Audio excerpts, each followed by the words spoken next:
आज तनूचा बड्डे आहे आणि तनूच्या बड्डेसाठी आम्ही केक आणायला चाललेलो आहोत. तनूला मध्येच कॉफी पिण्याचा मूड झाला म्हणून आम्ही आता कॉफी पिण्यासाठी गेलेलो आहोत. कॉफी मस्त अशी छानपैकी कॉफी पिली आणि त्यानंतर केक घेतला आणि आता आम्ही परत रिटर्न घरी चाललेलो आहोत. आज आहे आमच्या तनू दीदीचा बर्थडे. तर चला बघूया तिचं औक्षण कसं होतंय आणि तिचा बर्थडे कसा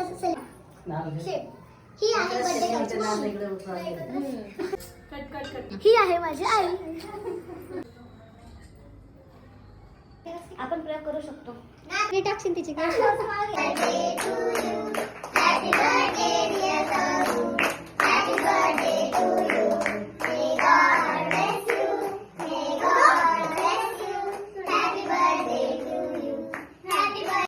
तनुच्या बर्थडे निमित्त बिर्याणी केलेली आहे.